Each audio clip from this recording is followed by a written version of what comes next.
Para suster saudara-saudariku yang terkasih, dalam rangkaian retret kita sedang merenungkan mengenai 3 kebajikan teologal, iman, harap, dan kasih. Kita juga sudah merenungkan mengenai 3 nasihat Injili yang menjadi kaul-kaul kebiaraan kita: kemiskinan, kemurnian, dan ketaatan. Kita juga sudah merenungkan mengenai 3 pilar kehidupan religius: doa, persaudaraan, dan kerasulan. Dan sekarang kita akan merenungkan satu aspek penting yang juga pantas kita renungkan, yaitu soal kerja. Dan tema kita pada pertemuan yang ke-11 ini, Santo Yosef, teladan ketekunan bekerja. Marilah kita mengawali pertemuan kita pada kesempatan ini dengan mendengarkan firman Tuhan yang diambil dari surat kedua Rasul Paulus kepada umat di Tesalonika, bab 3 ayat 6 sampai 15. 2 Tesalonika bab 3 ayat 6 sampai 15.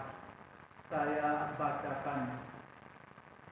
Tetapi kami berpesan kepadamu, saudara-saudara, dalam nama Tuhan Yesus Kristus, supaya kamu menjauhkan diri dari setiap saudara yang tidak melakukan pekerjaannya dan yang tidak menurut ajaran yang telah kamu terima dari kami. Sebab kamu sendiri tahu bagaimana kamu harus mengikuti teladan kami, karena kami tidak lalai bekerja di antara kamu, dan tidak makan roti orang dengan percuma. Tetapi kami berusaha dan berjerih payah siang dan malam, supaya jangan menjadi beban bagi siapapun di antara kamu.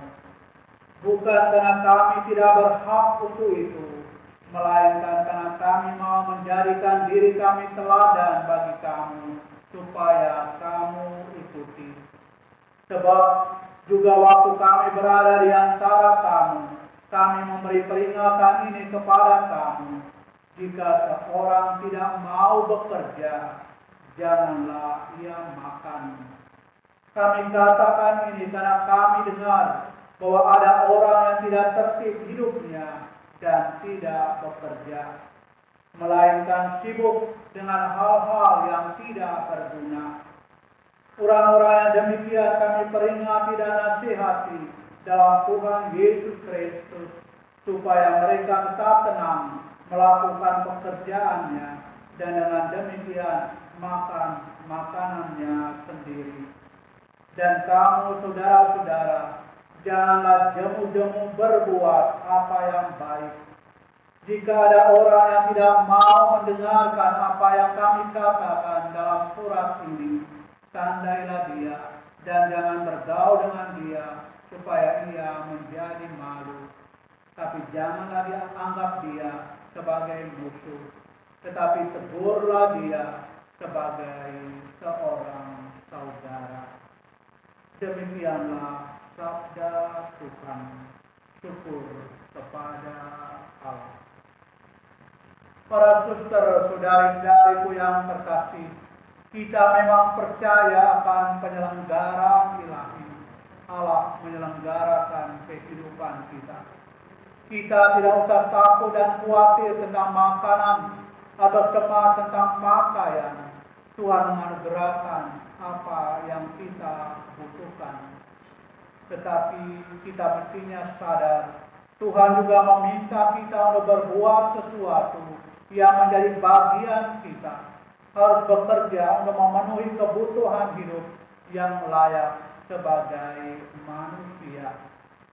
Oleh karena itu, para suster, saudara-saudariku yang terkasih, pada kesempatan yang kita akan melihat dan merenungkan lebih jauh berkenaan dengan kerja. Apa yang diungkapkan dalam kitab suci, para Paulus dan bagaimana Santo Yosef menjadi teladan kita dalam hal ini. Teristimewa Santo Yosef menjadi teladan kita ketekunan di dalam bekerja. Apalagi Santo Yosef juga dikenal sebagai seorang pekerja yang rajin, tekun, dan setia. Santo Paulus ke-6, Paulus dalam amanatnya mengenai teladan keluarga Nazaret menegaskan antara lain soal kerja. Paulus ke-6, orang kudus yang satu ini mengatakan, Nazaret, Roma, anak si tukang kayu, padamu aku ingin mengerti dan menyatakan hukum kerja manusiawi yang ketat, tetapi sekaligus membebaskan. Padamu aku ingin mengerti dan menyatakan hukum kerja manusiawi yang ketat, tetapi sekaligus membebaskan. Di sini aku ingin mengembalikan kesadaran akan luhurnya kerja. Aku ingin mengukuhkan bahwa setiap kerja harus dilaksanakan bukan demi kerja itu sendiri, tetapi demi kebebasan dan keunggulannya. Sungguh sangat menarik. Setiap kerja harus dilaksanakan bukan demi kerja itu sendiri, tetapi demi kebebasan dan keunggulannya. Inilah nilai-nilai yang jauh melebihi nilai ekonomisnya dan merupakan nilai-nilai dasar untuk mana kerja dilakukan. Dalam arti tertentu, kerja bukan hanya untuk mendapatkan nilai ekonomi, keuntungan, tapi mempunyai nilai-nilai dasar kebebasan cara hidup kita sebagai orang yang beriman. Yesus dikenal bukan hanya sebagai anak tukang kayu, tapi juga sebagai tukang kayu itu sendiri. Hal ini dapat kita baca dalam Injil Markus bab 6 ayat 3. Bahwa Yesus bukan hanya anak Yosef si tukang kayu, tetapi juga tukang kayu. Tentu ia belajar dari Yosef bagaimana melaksanakan pekerjaan ini. Walaupun secara umum kita tahu Yesus lebih dikenal melakukan banyak mukjizat dan pengkhotbah yang berkeliling kemana-mana, dari satu kota ke kota yang lain, dari satu desa ke desa yang lain, untuk mewartakan kabar gembira bagi orang-orang miskin, orang-orang sakit dan menderita. Tetapi juga kita tahu dia adalah seorang pekerja yang luar biasa.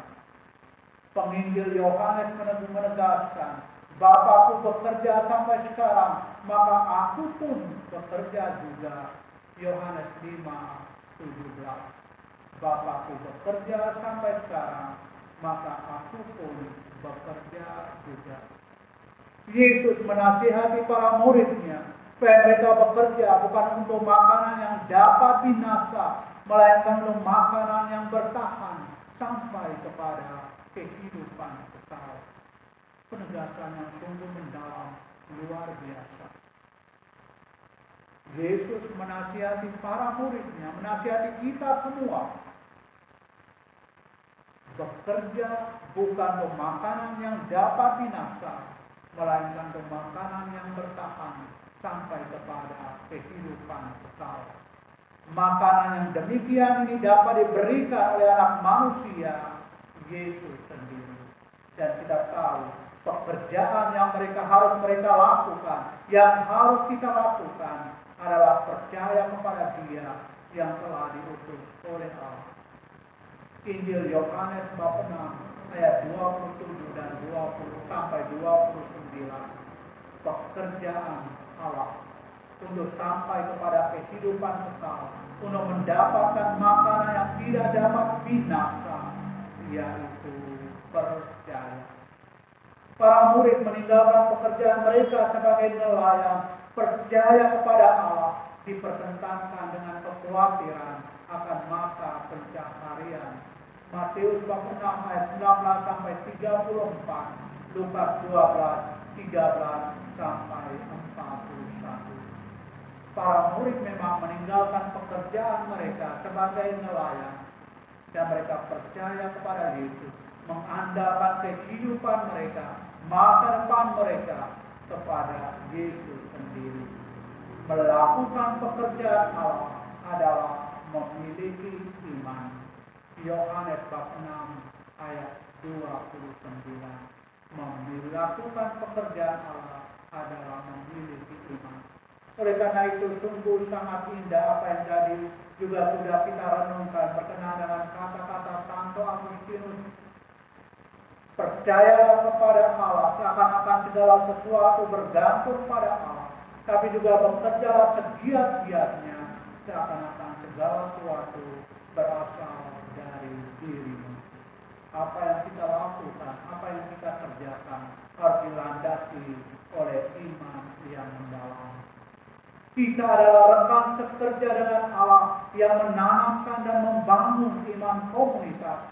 Dan kita adalah rekan-rekan sekerja satu dengan yang lain dalam kegiatan yang sama. Kita adalah rekan sekerja Allah, tapi juga rekan sekerja satu dengan yang lain. 1 Korintus bab 3 ayat 5, Roma 16 ayat 3 sampai 12, Kolose bab 1 ayat 28, Markus 16 20, Markus 16 ayat 20. Paulus dalam banyak hal memberikan nasihat dan motivasi sehubungan dengan kerja, tentu dilandasi oleh iman yang mendalam. Paulus sendiri melanjutkan untuk bekerja sebagai seorang tukang kemah dalam Kisah Para Rasul bab 18 ayat 3. Dia sendiri bekerja dengan tangannya untuk memenuhi kebutuhan hidupnya. Oleh karena itu Paulus juga menegur mereka yang menantikan harapan parusia dan jatuh pada kemalasan untuk bekerja. Barang siapa tidak bekerja, janganlah makan. Surat Rasul Paulus, suratnya yang kedua pada umat Tesalonika, bab 3 ayat 10. Sebab juga waktu kami berada di antara kamu, kami memberi peringatan ini kepada kamu. Jika seorang tidak mau bekerja, janganlah ia makan. Kami katakan ini karena kami dengar bahwa ada orang yang tidak tertib hidupnya dan tidak bekerja, melainkan sibuk dengan hal-hal yang tidak berguna. Orang-orang demikian kami peringati dan nasihati dalam Tuhan Yesus Kristus, supaya mereka tetap tenang melakukan pekerjaannya dan dengan demikian makan makanannya sendiri. Surat kedua Rasul Paulus pada umat Tesalonika bab 3 ayat 10 sampai 12. Motivasi Paulus bagi pekerjaannya sendiri adalah kemandirian dan amal kasih.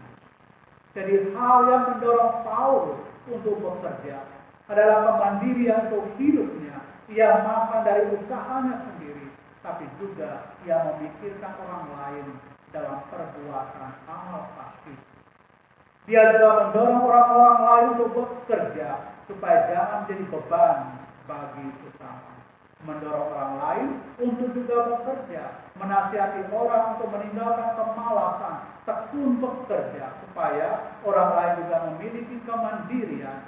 Bahkan dia juga bisa melakukan amal kasih sebagaimana halnya diteladankan, ditunjukkan oleh Rasul Paulus. Surat pertama Rasul Paulus pada umat Tesalonika bab 2 ayat 9, bab 4 ayat 11, dan juga 2 Tesalonika bab 3 ayat 7 sampai 12, dan Efesus bab 4 ayat 8. Santo Paulus dalam suratnya yang kedua pada umat Tesalonika mengingatkan umatnya untuk tekun bekerja, dan dengan tekun bekerja mereka boleh menikmati hasil pekerjaan mereka. Santo Paulus juga menegaskan bahwa ia telah menjadi contoh atau teladan dalam bekerja, supaya murid-muridnya, orang-orang yang dilayaninya, juga belajar dari Paulus bagaimana memiliki semangat yang sama, tekun dalam bekerja. Dalam surat keduanya kepada umat Tesalonika bab 3 ayat 7 sampai 9 yang mengatakan, sebab kamu sendiri tahu bahwa kamu harus mengikuti teladan kami, karena kami tidak lalai bekerja di antara kamu dan tidak makan roti orang dengan percuma. Tapi kami berusaha dan berjerih payah siang dan malam, supaya jangan menjadi beban bagi siapapun di antara kamu. Bukan karena kami tidak berhak untuk itu, melainkan karena kami mau menjadikan diri kami teladan bagi kamu, supaya kamu ikuti. Paus Leo ke-13 dalam ensikliknya Rerum Novarum pada tahun 1891 mengatakan bahwa saat pengasingan kita di bumi ini, kerja memiliki nilai, baik untuk memenuhi kebutuhan dasar kita sebagai manusia maupun sebagai sini dosa yang wajib dan menyakitkan. Rerum Novarum nomor 9, 27, 33, dan 62. Jadi kerja itu memiliki nilai yang luar biasa indah. Selain untuk memenuhi kebutuhan dasar kita sebagai manusia untuk makan dan minum, tapi juga sebagai seni dosa yang harus kita lakukan demi keselamatan kita. Lalu Paus Pius ke-11 dalam ensikliknya mengenai Quadragesimo Anno pada tahun 1931 melukiskan kerja sebagai aktivitas alamiah di mana tenaga manusia diberdayakan untuk memanfaatkan alam sehingga mengembangkan daya atau kemampuan yang dimiliki. Hal tersebut menegaskan bahwa tenaga kerja tidak bisa diperjualbelikan seperti barang dagangan apapun. Quadragesimo Anno nomor 28, 38, dan 41. Tenaga kerja manusia diberdayakan untuk memanfaatkan alam sehingga mengembangkan daya dan kemampuan yang dimiliki, dan tentu dengan itu akan menghasilkan sesuatu yang besar dan penting untuk kehidupan secara manusia ini. Lalu menurut Paus Yohanes ke-23 dan ensikliknya Mater et Magistra pada tahun 1961, kerja menunjukkan martabat seseorang dan merupakan ungkapan atau ekspresi pribadi manusia di mana orang menyempurnakan diri mereka sendiri dan terlibat dalam persekutuan manusia yang sejati. Prinsip subsidiaritas mendorong kebebasan dan tanggung jawab di tempat kerja. Kerja menunjukkan martabat seseorang dan merupakan ungkapan atau ekspresi pribadi manusia di mana orang menyempurnakan diri mereka sendiri dan terlibat dalam persekutuan manusia yang sejati. Prinsip subsidiaritas mendorong kebebasan dan tanggung jawab di tempat kerja.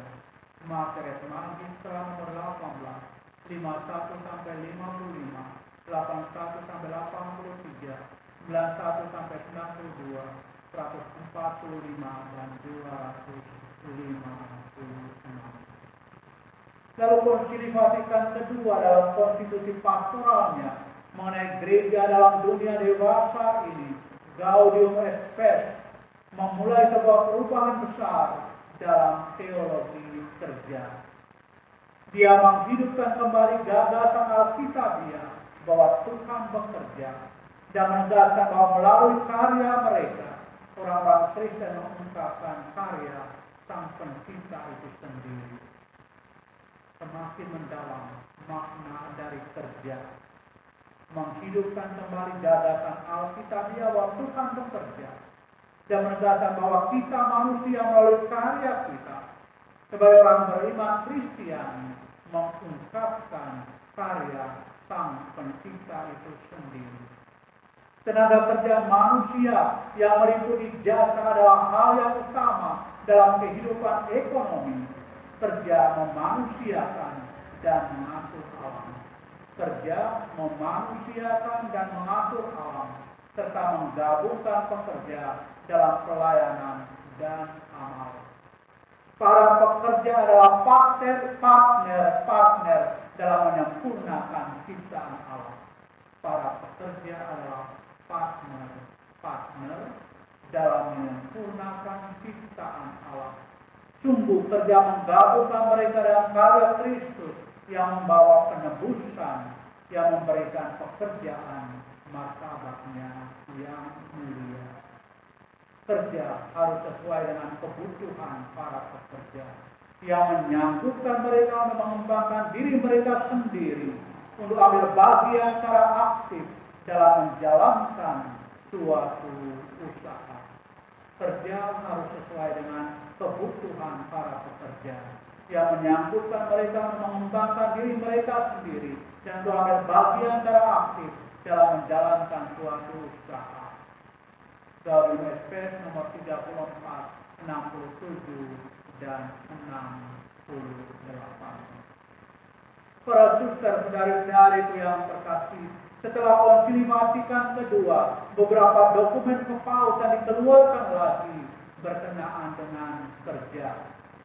Antara lain Paus ke-6 dalam ensikliknya Populorum Progressio tahun 1967 mengatakan bahwa perkembangan itu tidak hanya ditentukan oleh pertumbuhan ekonomi, dan setiap kehidupan adalah panggilan untuk pemenuhan diri.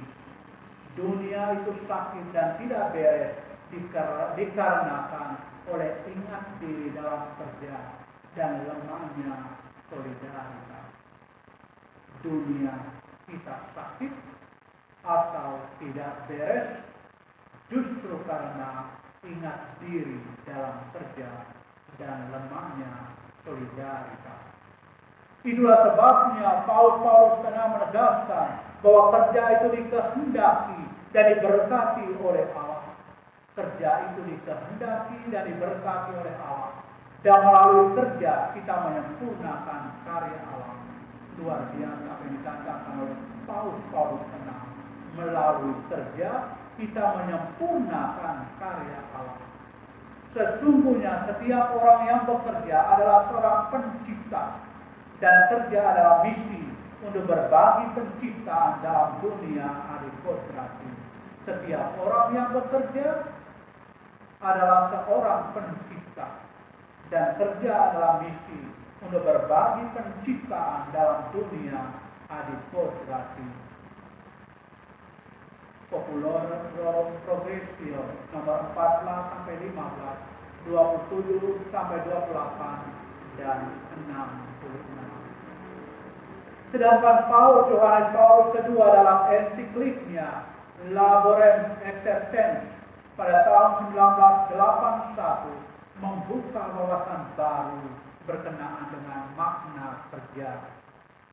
Yohanes Paus kedua secara sangat kuat menekankan perwujudan diri atau dimensi subjektif dari kerja. Kerja memiliki nilai yang sungguh mendalam melampaui apa yang dihasilkannya. Kerja memiliki nilai yang mendalam melampaui apa yang dihasilkannya. Dengan bekerja manusia berpartisipasi dalam aktivitas Allah, dan dengan cara itu mengikuti Kristus. Manusia bekerja. Dengan bekerja, manusia berpartisipasi dalam aktivitas Allah, dan dengan cara itu mengikuti Kristus. Dan mengikuti Kristus adalah juga manusia bekerja. Lebih dari itu, manusia dalam cara tertentu bekerja sama dengan Putra Allah untuk karya penebusan umat manusia.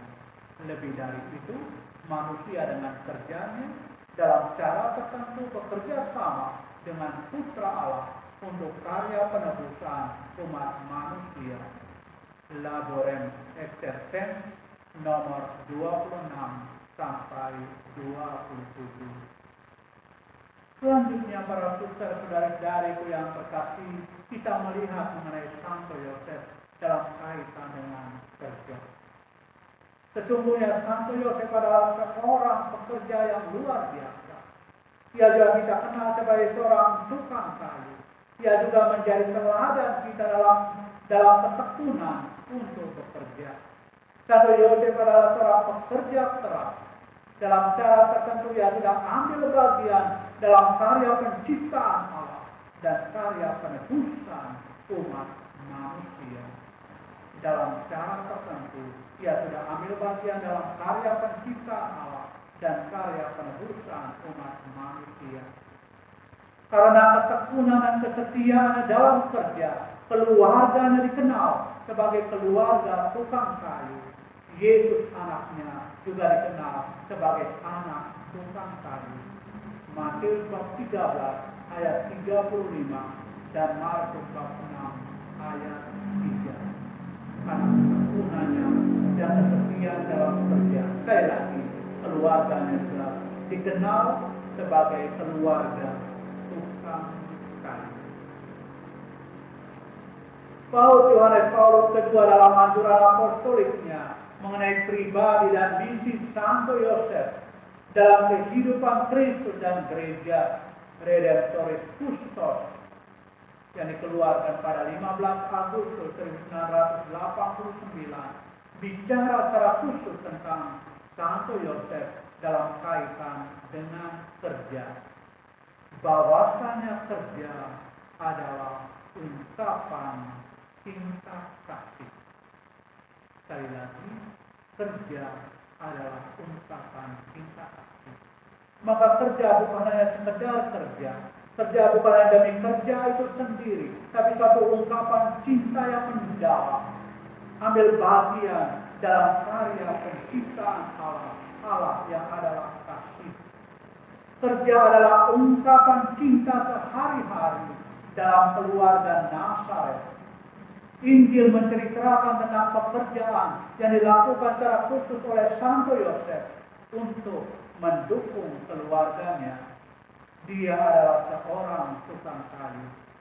Kata sederhana ini sesungguhnya merangkum seluruh kehidupan Santo Yosef. Redemptoris Custos nomor 22. Santo Yosef dalam bekerja semua dilakukan untuk mendukung keluarganya. Tentu lahir dari cinta kasihnya yang mendalam. Dia adalah seorang tukang kayu. Dan kata seorang tukang kayu ini sesungguhnya merangkum seluruh kehidupan Santo Yosef sebagai seorang pekerja. Selanjutnya, para suster saudara-saudariku yang terkasih, bagaimana dengan kehidupan para suster? Kehidupan kita sebagai komunitas religius, kita juga dipanggil dalam arti tertentu untuk bekerja, untuk ambil bagian dalam karya pelayanan kita, tapi juga secara khusus dengan bekerja melakukan sesuatu untuk kehidupan komunitas kita, kemandirian kita, tetapi juga dalam kesetiaan kawanan, solidaritas dengan sesama kita.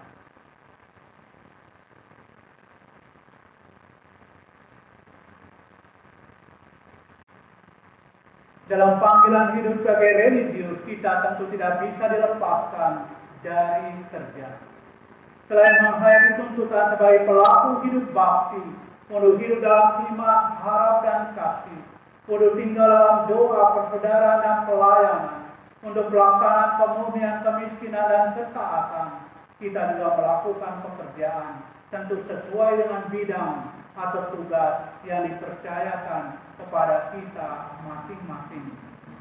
Apapun yang kita kerjakan, semuanya itu harus kita lakukan dalam cinta kasih. Apapun yang kita kerjakan harus mengalir dari luapan kasih yang mendalam. Karena kerja itu adalah ungkapan cinta kita kepada Tuhan dan sesama, secara khusus untuk komunitas kita. Lebih jauh dari itu, Yesus sudah mengingatkan kita untuk bekerja, untuk hanya makanan yang bukan hanya untuk makanan yang dapat binasa, melainkan untuk makanan yang bertahan hingga kekal, hingga keabadian. Yohanes bab 6 ayat 27.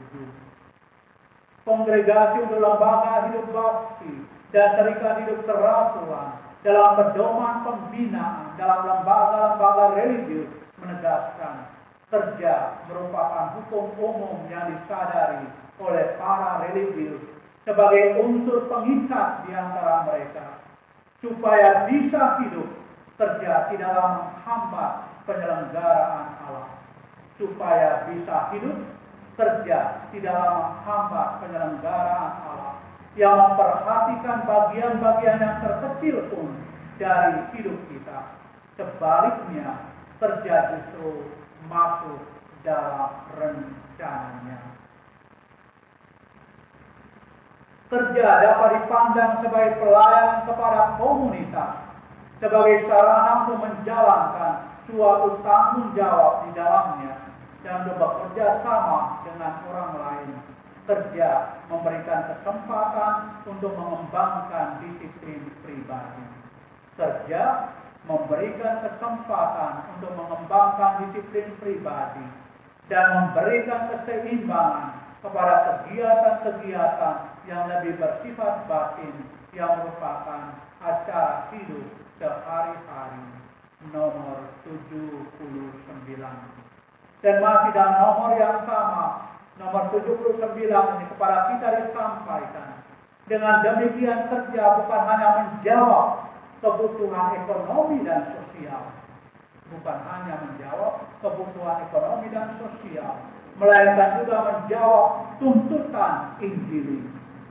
Tak seorang pun di dalam satu komunitas dapat mengidentifikasikan dirinya dengan pekerjaan tertentu yang membawa bahaya bahwa pekerjaan tersebut menjadi milik pribadinya sendiri.